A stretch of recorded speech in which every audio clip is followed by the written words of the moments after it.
Now, before I get into this video, the obvious question would be, why should you, a guy, care that women are so unhappy?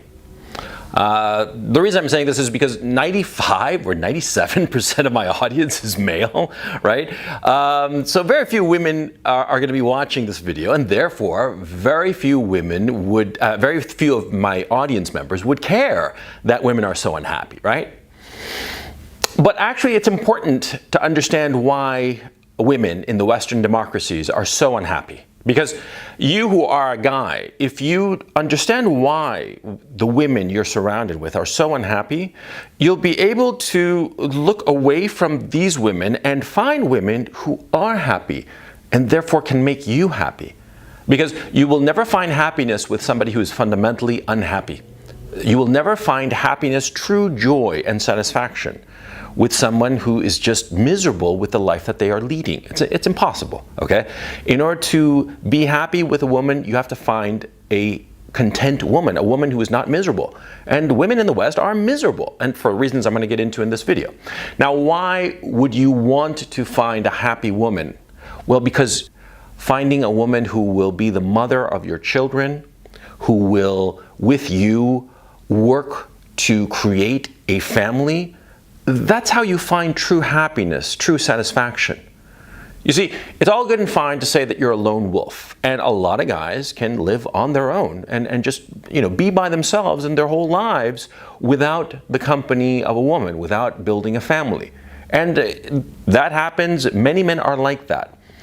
I was like that for a long time. And then I got to a point where I realized I needed a family, and so I went and got myself a family. I have a family, and that's that. But the point I'm trying to make, is that most men need to build a family because that's what gives them true joy.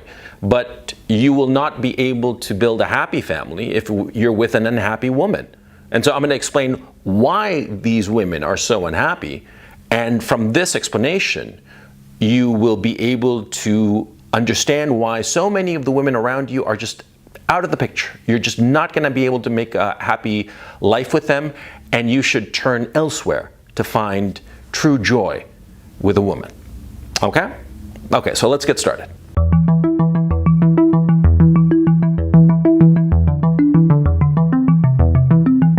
Now, it's self-evident that the women of the West are unhappy. I mean, you see, I don't need to point to studies or anything like that. I can point to this. I can point to, how many women are taking antidepressants? How many women are just getting drunk, young women especially, are getting drunk every weekend and drinking during the week, excessively. They might not get, smashed on a Monday, Tuesday, Wednesday, Thursday, and Friday, but they get pretty tipsy, right? And the weekends, well, that's when all bets are off, right? Right. I mean, we all know that.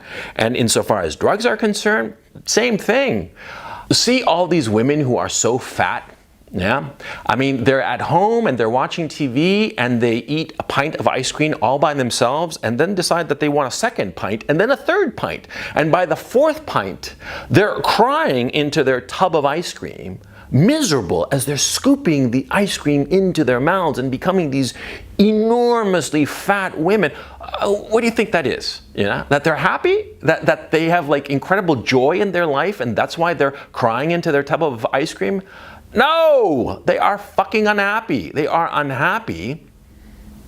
And unfortunately, and I hate to say it, but society has made them unhappy. Okay? So why are they so unhappy? Why are these women so miserable? Well, very simple. See, men and women are happy when they are together building a family. Now, this is the natural order of things. And it doesn't matter really if you are a creationist who believes every word of the Bible or a strict atheist evolutionary guy who knows, that it's just, a natural selection. Either course, either explanation leads to the same conclusion. Men and women have been either designed or evolved to be together and to find happiness and satisfaction being together as they build a family. If men and women did not find any kind of satisfaction being together and having children, we would not exist today. Our grandparents and great-grandparents and all the way back, they wouldn't have made it and had the offspring that eventually led to us if they had been so miserable, okay? The natural order of things is for a man and a woman to be together and to have children and to form a family and to build a nice little home and be happy. And most of the times, they were happy. They were very happy. And the proof is in the pudding. Look at us. We are the descendants of generally happy people, okay? Right. Now, today, what's the problem? Well, today, women have been socialized into seeking things that do not make them happy, okay? They seek things, careers, quote-unquote personal satisfaction, all kinds of nonsense that do not make them happy. And more to the point, they have been encouraged not to seek those things that traditionally and in the past have given women enormous satisfaction. And what are those things? Well, having children and a family, you see? That's what makes women truly happy. And I see it all the time. I see where I'm living now, right? Here we have, I'm living in Ukraine, and the quote, gender roles are strict. Men are men and women are women. And women care for children and have children. And the women strolling around with their little kids are obviously happy. They are happy with their situation. But in the Western democracies, what's going on? Well, they've been told, they've been encouraged to forgo having children and to focus on their careers. To focus on their careers and their personal development, i.e. their education, in order to improve their chances in the job market, to study more and learn more and more degrees and postpone having children and maybe not even have children for the sake of their careers, to do better as a lawyer or a doctor or whatever the hell, right? Women, and notice, they're constantly encouraged to go into sciences, STEM fields, and all the rest of it, right? What exactly is the point of that? Why are they so encouraged in that direction? Very simple. See, I hate to say it, but feminism, when it came out as an ideology, well, feminism had a lot to do with it, but it wasn't on its own. See, a lot of people say, oh, it's feminism's fault. Feminism did it. Feminism ruined everything. And were it not for feminism, we would live in this Eden of the sexual relationships between men and women, right? No, that's not true. Because feminism on its own didn't do the job of ruining women. What it was a combination of feminism and this neoliberal capitalism that we have. And let me explain. You see, traditionally, in the past, in the Western democracies, men went out to work at the factories or at the offices or whatever, and the women stayed home to take care of the children, right? In more poor communities, rural communities, the women often had to help out, but they helped out around the house. They worked in the home, doing all those domestic tasks and domestic chores, including taking care of the children, of course, that were necessary for rural existence. And the men were out in the field, farming. Right, that's how it worked. That was the division of labor, the gender roles, right? What happened in World War II? Well, all the men went off to war. And so all these factory jobs and all these office positions were vacated because the men were off fighting in Europe and the Pacific Theater, right? At least in the United States. And so because of this, all these women entered the labor pool. People discovered something obvious, especially the people in financial leadership, the oligarchs. They discovered that for many tasks, in fact, most tasks, the situation, the economy, the technology was such that it didn't matter really if it was a man or a woman doing the task. And think about it, like a lawyer's brief. Who cares if a woman lawyer made it or a male lawyer made it? It's the same brief, right? And a lot of factory jobs, well, it didn't really depend on being physically that strong because you had the machine to do it for you. You had the forklift, for instance, to raise up stuff, and you had the machine pounding out doodads or widgets or whatever. You just had to have somebody who would shove in the raw material at the right moment. And the process of shoving in the raw material didn't really demand that much strength, right? So women could do it. And with that discovery that women could do these jobs, well, when all the men came back from the war, those women were sort of like sidelined in the economy, right? They went back to having babies, and that's why we had the baby boom, right? They went home, they had babies. You had the whole Levittown explosion of suburbia and all the rest of it during the 40s and the 50s. But the seed was planted. See, if these women could somehow be encouraged to return to the labor force, what would happen? What happens when all of a sudden you have a lot more people looking for work? Well, the price of labor goes down. Supply and demand, baby, right? Right. So if women were somehow encouraged to return to the workforce, and instead of having babies, to sacrifice those fertile years for the sake of their career, of the sake of, working for a company and therefore driving down prices, now that would be a good thing, now wouldn't it? Sure it would. It would be an excellent thing, especially for the people owning those factories, those law firms, those, IBM, the owners of IBM, the owners of the oligarchs. It would be good for them because it would drive down the price of labor. See? That's the issue. That's always been the issue. Now, in parallel to this, during the 50s and 60s, what emerged? Feminism. Betty Friedan did that stupid book that basically shit all over being the feminine mystique, right? It shit all over being a housewife. It shit all over the idea of being a mother, because Betty Friedan hated being a mother. And she wrote a book about her hatred of being a mother and how everybody should go out and work. And what happened? This book got enormous press. And because of this enormous press, because the mainstream media pushed this narrative so hard, people started thinking, oh, maybe this is a good idea. And this is how feminism, third wave feminism particularly, second and third wave, started to emerge. Second wave. Second wave and third wave feminism emerged during the 60s and 70s and 80s. And what did they encourage? They encouraged women to study more, get more education, more qualifications, and go into the labor pool during their 20s and their 30s. And what's the 20s and 30s? Well, that's the period when women are most fertile. That's when they can have the most babies, right? But they weren't encouraged to have babies. They were encouraged to forgo having children and instead focus on their careers. Now, feminism as an ideology is idiotic. I mean, anybody with even, a first year in philosophy student will tell you right off the bat that feminism is an incoherent set of principles. It doesn't make sense internally. It's nonsensical in a most literal sense. Now, it's not unusual for incoherent ideologies to emerge. In fact, they arise all the time. All the time. We just don't notice them because most of the time these ideas are so stupid that we just ignore them.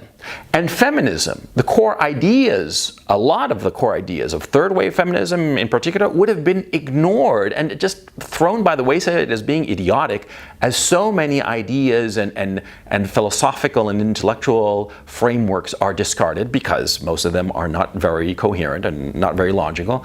But feminism made a lot of sense in this neoliberal economic paradigm that we're living in.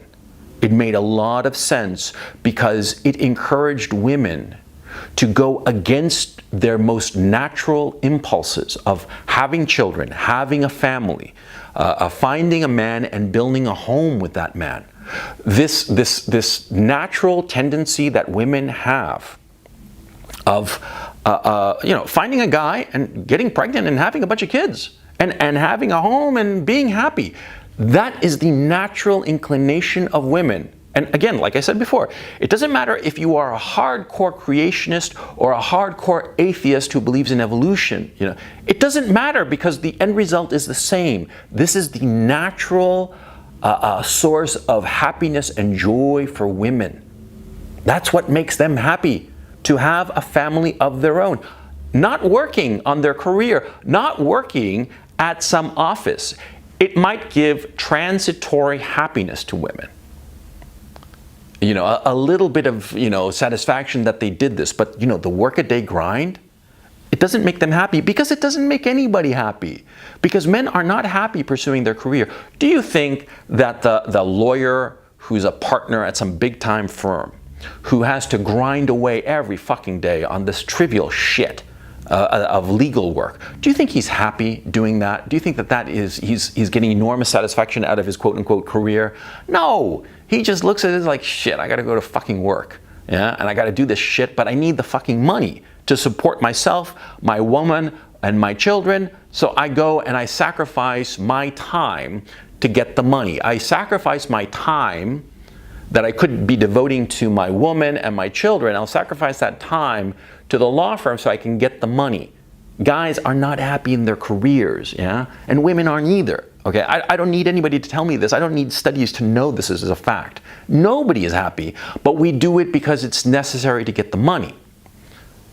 However, see, a guy can go off to work and not see his kids all day because children, especially small children, depend on their mothers.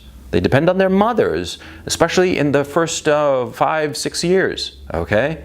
And really, the first 10 years. They need their mother. Their father, they can see them, and the father is really important after the age of 10. Once they hit puberty, and once the child starts adolescence and starts moving into the world, that's when they really need their father, right? But when they're little, they need their mother. But their mother is being encouraged to go to the workforce because of feminism, because of the mainstream propaganda that it's supposed to be a good thing. It's supposed to be a good thing for women to abandon their children for the sake of their career. They're being encouraged to do this, right?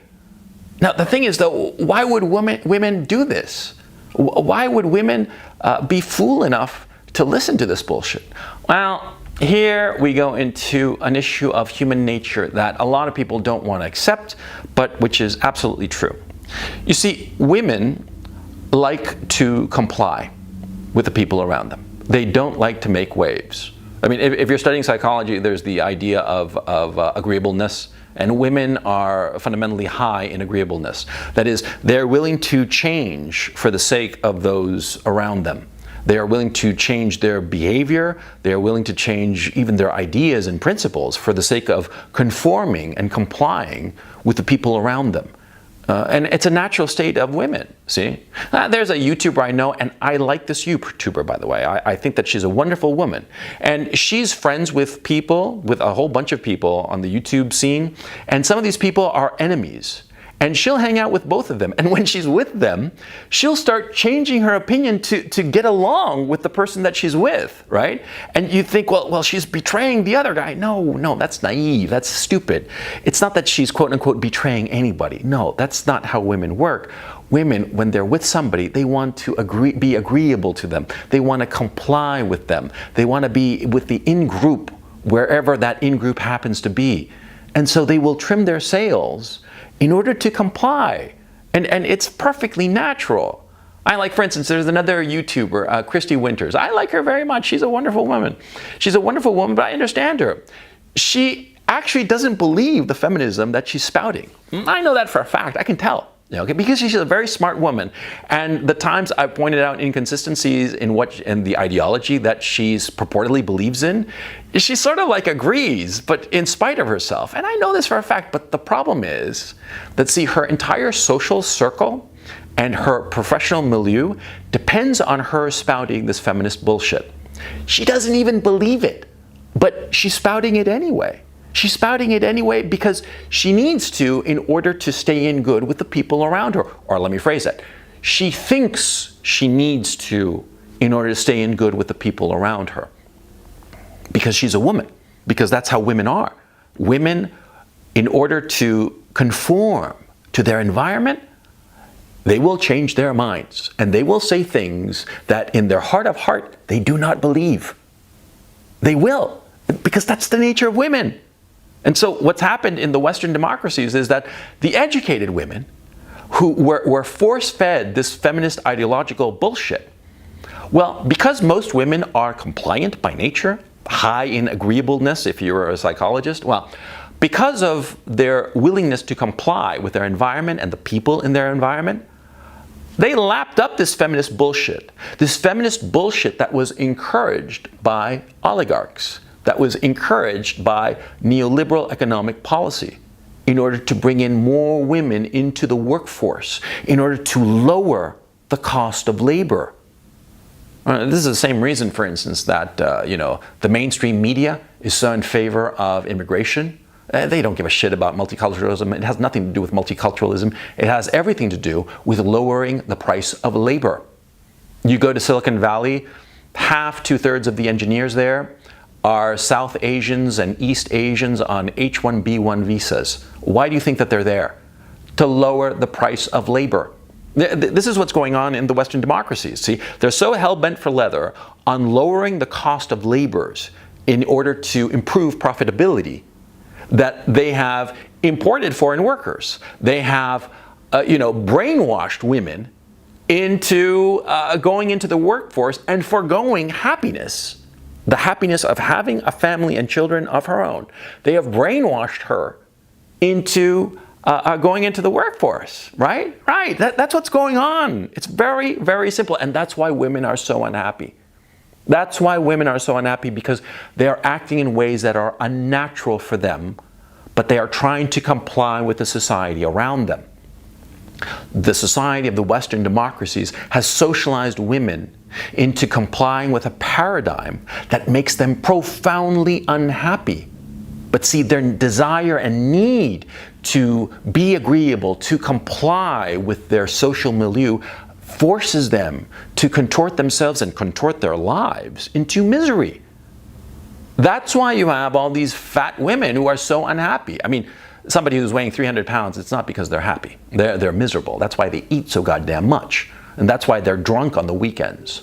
And that's why they are so loud and aggressive. Have you noticed? They're so loud and aggressive. Why? That's insecurity and unhappiness.